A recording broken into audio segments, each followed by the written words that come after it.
Mesdames, Messieurs, peuple congolais, vive la fin du tribalisme politique au Congo-Brazzaville. Et comment? Et après? Vous savez que quand on parle du tribalisme, on pense tout naturellement aux tribus. Nous en avions en fait 65 au Congo-Brazzaville. Mais quand on parle aussi du tribalisme, on pense tout naturellement à des groupements ethniques minoritaires ou majoritaires à caractère compact.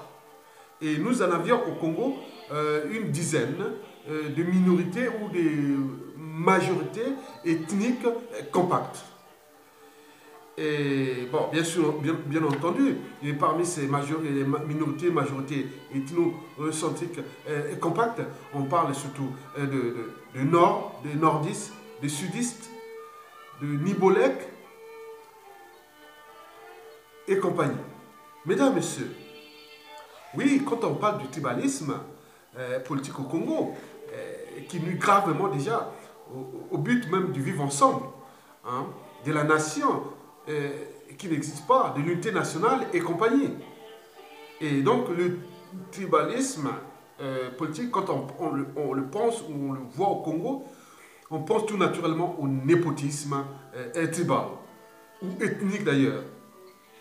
Eh bien oui, les gens ont tendance à travailler pour l'État. Hein. Si vous êtes au poste des responsabilités de l'État, des administrations, ils ont toujours tendance à ramener au sein de ces administrations ou même du pouvoir politique que les gens de leur tribu. Donc ils oublient le sens du vivre ensemble, de l'unité nationale. Donc ce n'est plus la compétence qui fait la loi, mais c'est le népotisme là qui fait la loi. Donc quand on parle du tribalisme politique, bien sûr, on pense tout naturellement à l'apartheid politique. Il s'agit bien sûr de l'apartheid politique. Si vous avez vu comment fonctionnait l'apartheid, il s'agit bien sûr d'une ségrégation ethnique et autres. On appelle ça l'apartheid politique. N'oublions pas l'apartheid administrative, parce que tous les postes de responsabilité au niveau de toutes les administrations sont aux mains d'une tribu. Quelle que soit la compétence, compétent ou non, il faut être là. Vous êtes ces postes-là, c'est pour vous. Même si vous êtes médiocre. On vous laisse ça parce que vous appartenez à la tribu, au pouvoir. Et point barre. Vous voyez les dégâts occasionnés dans l'espace et le temps. Au niveau déjà de la condition sociale ou humaine, ce que nous interprétons à l'échelon macroéconomique comme le progrès social. Mais là, c'est un déclassement général. Puisque une seule main ne peut pas laver la figure. Donc, c'est 5 mains. Donc, nous ne sommes pas dans le sens de l'unité nationale. Et c'est là que le tribalisme politique pose bien des problèmes, des soucis au vivre ensemble. N'oublions pas l'apartheid social. Et surtout, la plus dangereuse, c'est celle de l'apartheid militaire. Parce que tous les postes de commandement des armées sont aux mains d'une tribu.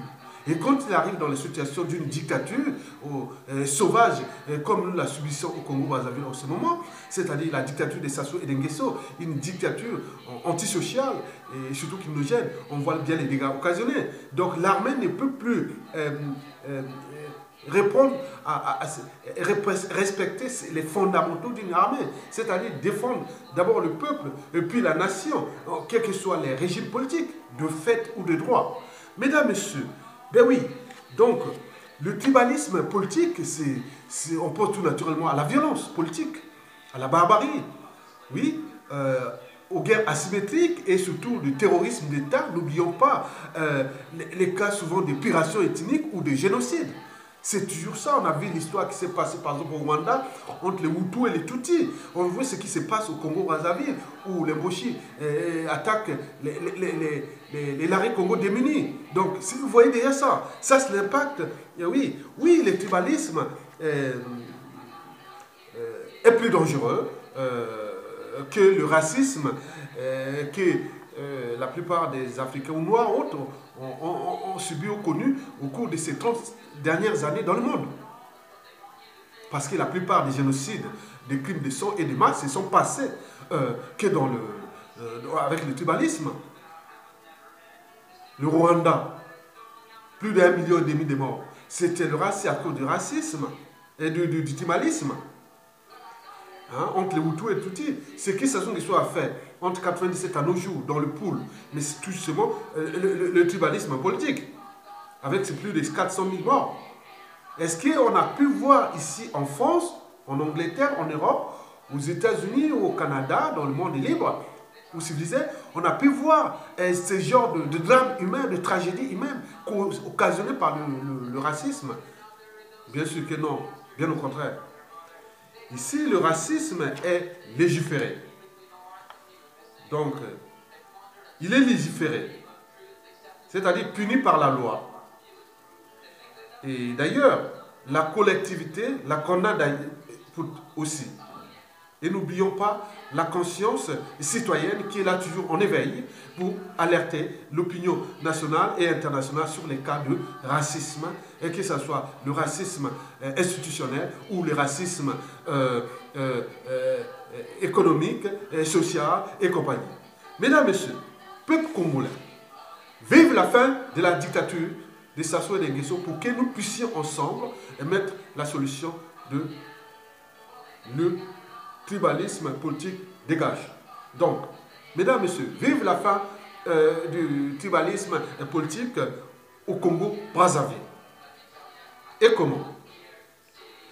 D'abord, il faut que nous initions sur un projet commun. Parce que si on ne peut pas s'entendre sur un projet commun, comment allons-nous entendre si Sassou Nguesso ne sera plus là? Donc, commencer par les fondamentaux, s'entendre sur un projet commun. L'union sacrée, Sassou dégage. Et pourquoi? Il faut vendre ce produit, il faut justifier. Pourquoi Sassou doit dégager? Parce qu'il est le problème, parce que dans toute organisation, qu'elle soit État, entreprise ou association, quand il y a un dysfonctionnement, c'est que celui qui a la tête qui en est responsable. Et si vous mettez un tribaliste avéré comme Sassou Nguesso à la tête du pays, vous avez une pyramide du tribalisme qui coupe la tête de Sassou jusqu'en bas. Donc le poisson pourrait tuer par la tête. Et donc, nous nous retrouvons dans une situation que je vous dis que Denis Sassou Nguesso, d'ailleurs, n'a jamais... Et il est en crise de civilisation.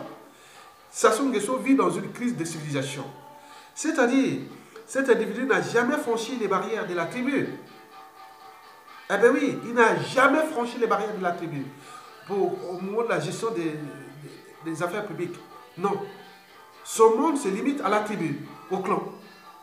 Alors que quand on est à la tête d'un pays, il vaut mieux aller être chef d'une chefferie ou d'une tribu et rester là-bas. Mais on ne peut pas diriger un pays quand on n'avait pas encore franchi les barrières de la tribu pour être aux affaires publiques, que ce soit des faits ou des droits.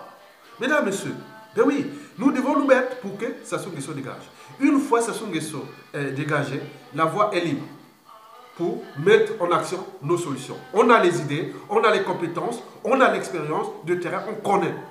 On peut agir positivement. D'abord, comment? Premièrement, nous allons d'abord légiférer le tribalisme, comme le racisme ici, en Occident et ailleurs dans le monde.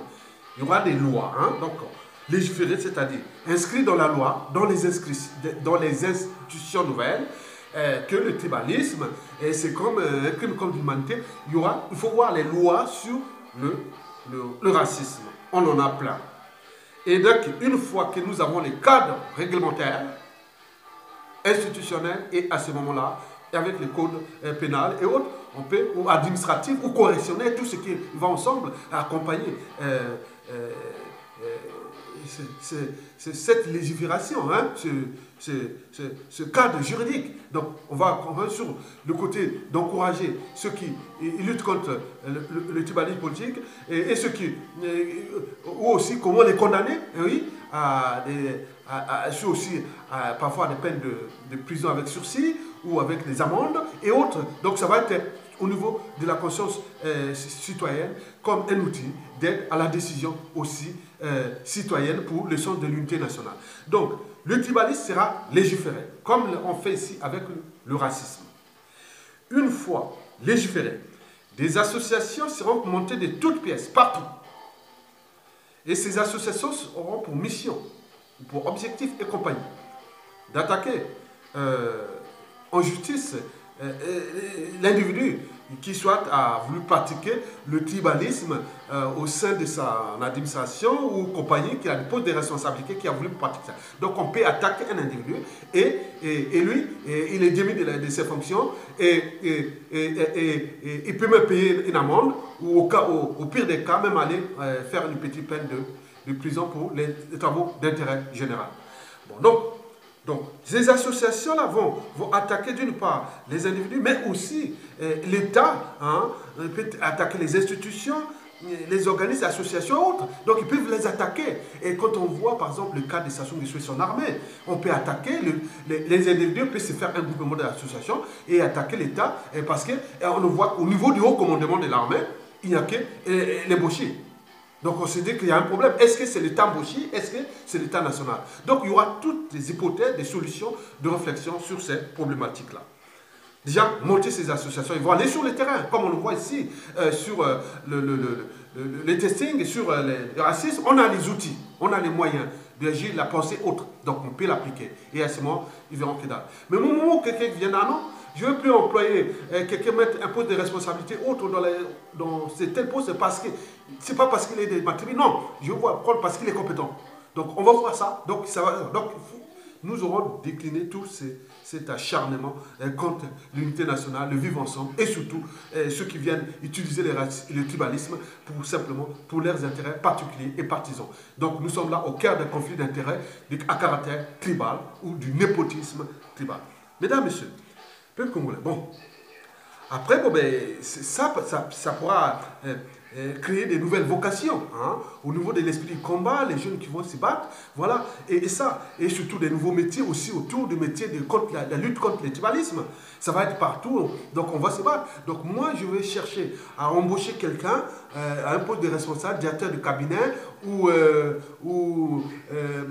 proviseur de tel lycée ou nommer l'ambassadeur. Et à l'étranger, la diplomatie, les ministères de la justice, des armées, de la police, de l'économie et des finances, et tout ce qui est des corps constitués de l'État. Donc on va voir ça. Donc ce sera visible. Donc on va chercher les compétences. Et en trouvant les compétences, quand les compétences sont en activité, sont en train d'agiter les neurones, le pays avance. Ce que nous interprétons au niveau macroéconomique comme le progrès social, c'est-à-dire le progrès de la pensée, de la réflexion, de la matière grise, de l'esprit, la compétence, la compétence, la compétence. Mesdames, Messieurs, oui.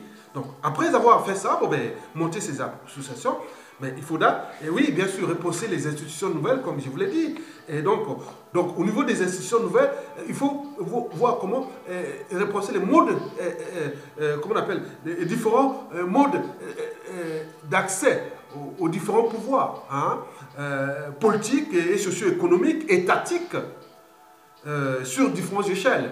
C'est-à-dire à l'échelle individuelle, professionnelle, locale, régionale et nationale. D'où l'idée de pouvoir autogérer d'en bas vers le haut, et non d'en haut vers le bas. Donc, il s'agit bien sûr de diversifier nos régions. Est-ce qu'on va avoir les régions semi-autonomes et autres? Ça sera du pratique. Il n'y a pas besoin d'écrire. On crie ça sur un papier et les choses vont se passer sur le terrain.